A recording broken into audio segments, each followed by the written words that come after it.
के टॉपिक पर चलते हैं। आज का टॉपिक है a wake up call on the growth forecast. तो बेकअप कॉल मतलब वार्निंग, चेतावनी, ग्रोथ फोरकास्ट के ऊपर, ग्रोथ का जो प्रिडिक्शन आया है उसके ऊपर। Policy makers must not make light of underwhelming growth numbers. तो पॉलिसी मेकर्स को मेक लाइट ऑफ का मतलब है अनइम्पोर्टेंट नहीं ट्रीट करना चाहिए, उनको हल्के में नहीं लेना चाहिए। अंडरवेलमिंग मतलब डिसअपॉइंटिंग, एक्सपेक्टेशन से कम ग्रोथ नंबर्स को। तो ऑथर ने बोला कि इंडिया की जो इकोनॉमिक ग्रोथ के नंबर्स आए हैं अभी, जो कि एक्सपेक्टेशन से काफी ज्यादा कम है, काफी डिसअपॉइंटिंग है, तो हमारे पॉलिसी मेकर्स को इन डिसअपॉइंटिंग ग्रोथ नंबर्स को हल्के में नहीं लेना चाहिए। Even the most pessimistic economic forecasters did not anticipate कि यहाँ तक कि सबसे ज्यादा पेसिमिस्टिक, सबसे ज्यादा नेगेटिव, होपलेस, निराशावादी इकोनॉमिक फोरकास्टर्स ने भी एंटिसिपेट नहीं करा था, ये एक्सपेक्ट नहीं करा था the sharp downturn in economic momentum. Sharp downturn को, बहुत भयंकर वाली इकोनॉमिक मोमेंटम में, इकोनॉमिक स्पीड में, reflected in the gross domestic product GDP estimates for the July September quarter।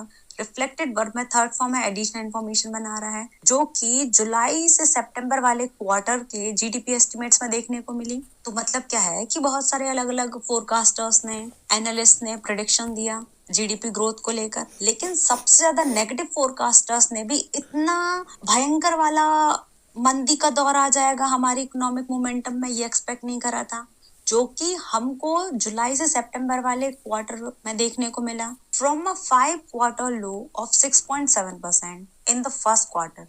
पहले क्वार्टर में 6.7% जीडीपी ग्रोथ हुई थी हमारी, जो कि 5 क्वार्टर यानी कि 5 तिमाही मतलब 15 महीनों में सबसे कम थी। Most independent economists expected GDP growth of 6.5% in Q2। ज्यादातर इंडिपेंडेंट इकोनॉमिस्ट ने एक्सपेक्ट करा था सेकेंड क्वार्टर के लिए 6.5% की जीडीपी ग्रोथ को। Citing slackening urban demand indicators, cite करना मतलब हवाला देना, हवाला देते हुए, रेफरेंस देते हुए, स्लैकन मतलब कमजोर होती हुई, स्लो होती हुई अर्बन डिमांड इंडिकेटर्स का। Such as moderating GST revenue growth, जैसे कि जीएसटी रेवेन्यू ग्रोथ, रेवेन्यू मतलब गवर्नमेंट की इनकम की, जीएसटी से गवर्नमेंट को जो इनकम जनरेट होती है वो मॉडरेट हो गई, वो कम हो गई है। And weaker consumer durables and non durable sales,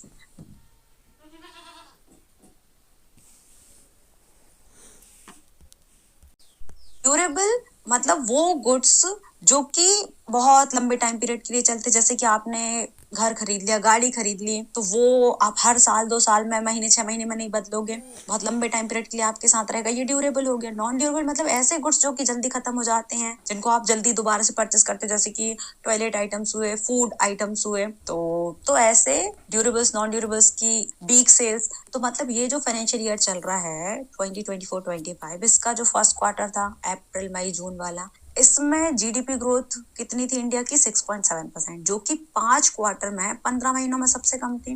तो बहुत सारे ऐसे इकोनॉमिस्ट हैं जिन्होंने एक्सपेक्ट करा था कि क्योंकि अर्बन डिमांड कम हो रही है, जीएसटी रेवेन्यू ग्रोथ सरकार की कम हो रही है, ड्यूरेबल नॉन ड्यूरेबल गुड्स की सेल कम हो रही है, तो इसके कारण Q2 में भी जीडीपी ग्रोथ हमारी कम होगी, फर्स्ट क्वार्टर से थोड़ी सी कम होगी और लगभग 6.5% की होगी।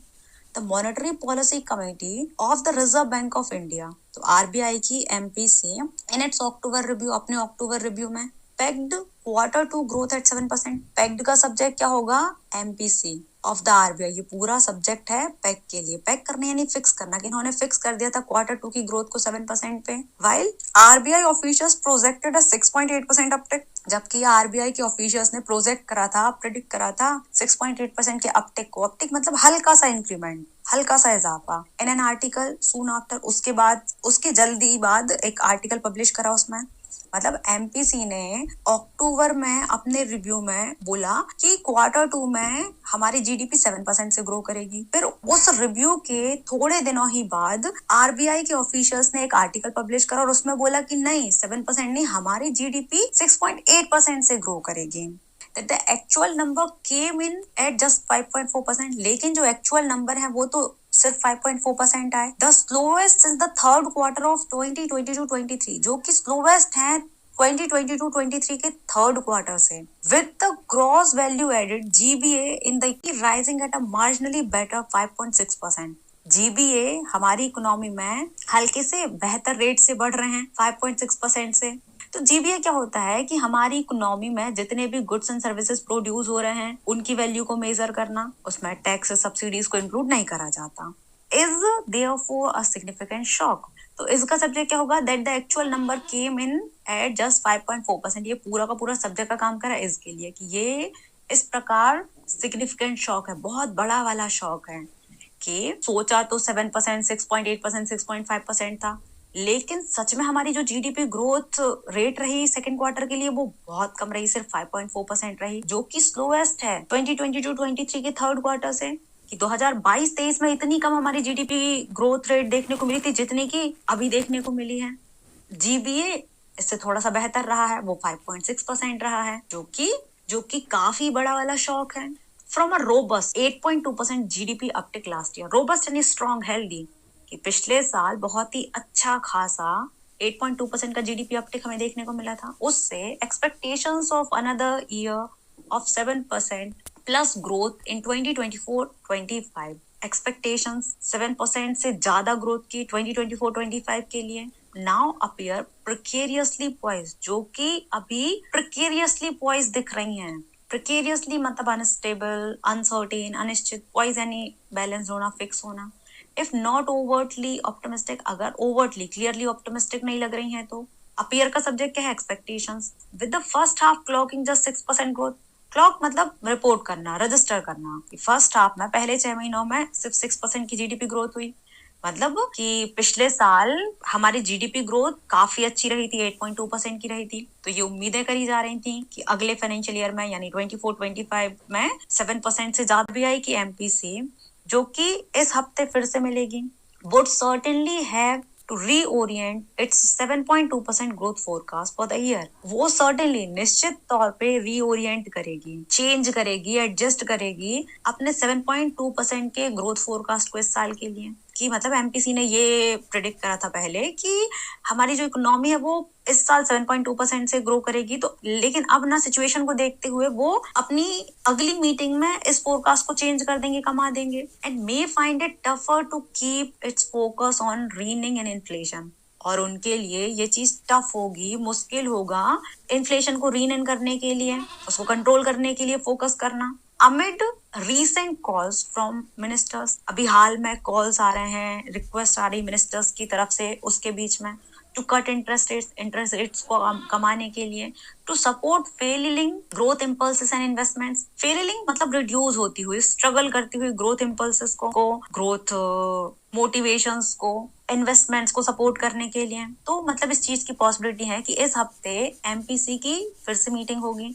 उस मीटिंग में वो अपना जो इस साल के लिए उन्होंने ग्रोथ प्रेडिक्शन करा था 7.2% का, उसको चेंज कर देंगी, क्योंकि मिनिस्टर्स की तरफ से ये डिमांड आ रही है कि हमारी ग्रोथ कमजोर होती जा रही है, इन्वेस्टमेंट कम होता जा रहा है, तो उसको सपोर्ट करने के लिए इंटरेस्ट रेट को आरबीआई को कमा देना चाहिए। तो अब ना इन्फ्लेशन को कंट्रोल करने पे अपना फोकस बनाना भी उनके लिए थोड़ा मुश्किल भरा हो जाएगा, क्योंकि इन्फ्लेशन को कंट्रोल करने के लिए वो क्या कर रहे हैं, इंटरेस्ट रेट को बढ़ा के रखे हुए हैं। लेकिन अब डिमांड आ रही है इंटरेस्ट रेट को कट करने की, तो उनको इंटरेस्ट रेट को कट करना पड़ेगा। इंटरेस्ट रेट को कट करेंगे तो इन्फ्लेशन को रीन करना उनके लिए मुश्किल हो जाएगा, मतलब उनके लिए थोड़ी डिफिकल्ट वाली सिचुएशन बन जाएगी। With inflation at a 15-month high of, inflation 15-month high level पे पहुंच चुकी है, 6.2% हो गई है अक्टूबर में।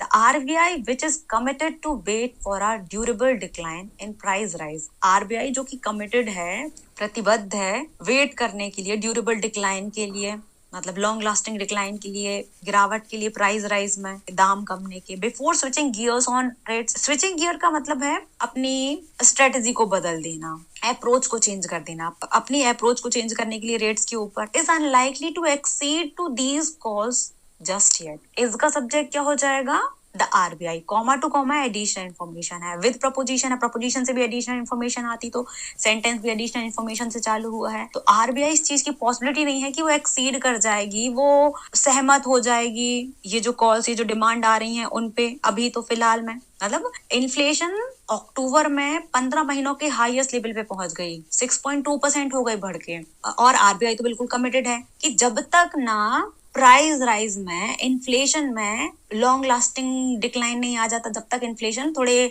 लंबे समय के लिए कम नहीं हो जाती है, तब तक वो इंटरेस्ट रेट पे अपना स्टांस नहीं बदलेंगे, रेट्स को वो कमाएंगे नहीं। तो जब इन्फ्लेशन इतनी ज्यादा है तो भले ही मिनिस्टर्स की तरफ से कितनी भी डिमांड आ जाए, लेकिन ऑथर कह रहे हैं कि इस चीज की पॉसिबिलिटी नहीं है कि वो इन डिमांड्स को मान लेगी और इंटरेस्ट रेट को कमा देगी, तो अभी हाल में तो ऐसा नहीं होगा। It may at best unveil measures to ease tight liquidity conditions. At best सबसे अच्छा ये ना अनवील कर सकती है, रिवील कर सकती है, ओपन कर सकती मेजर्स को, स्टेप्स को ईज करने के लिए टाइट